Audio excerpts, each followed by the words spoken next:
अब थर्ड है आपका वृत्त।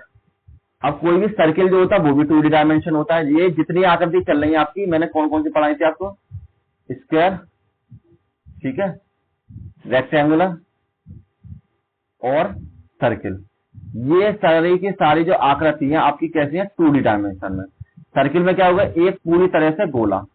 अब देखिए, अगर लंबाई चौड़ाई के अलावा अगर किसी गोल चीज को हम जमीन पर रख देते हैं, जैसा कि ये सिक्का रखा हुआ है 1 रुपए का, तो इसका मतलब स्पेस तो ये भी घेरेगा, तो स्पेस जब ये घेरेगा तो क्षेत्रफल इसका भी निकलना चाहिए। तो इसका क्षेत्रफल निकालने का जो तरीका होता है आपका, वो होता है पाई आर स्क्वायर के बराबर, जहां पर एक पिज्जा का जो बेस है वो यहाँ पर एक सिक्का, जैसे ये पिज्जा का बेस, अपने खाने वाला जो पिज्जा होता है उसको रख दीजिए जमीन पर या किचन में रख लीजिए बनाने के लिए, तो ये आपका कुछ ना कुछ जगह जरूर घेरेगा टेबल वगैरह पर।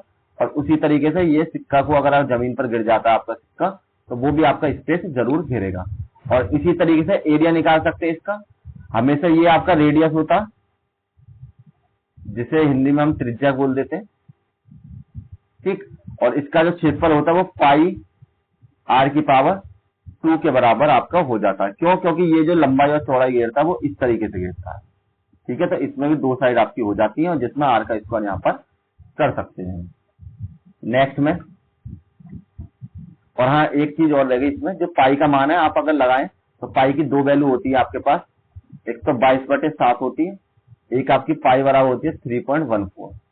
तो जिस हिसाब से क्वेश्चन में बताया उस हिसाब से आपको इन वैल्यूज को पुट कर देना, और तब जाके आप इनको क्वेश्चन का आंसर तभी आपके मैच खाएंगे। कभी कभी अगर 22/7 लगा दोगे 3/3.14 की जगह, तब भी आपके जो आंसर है वो आपका गलत हो सकता है।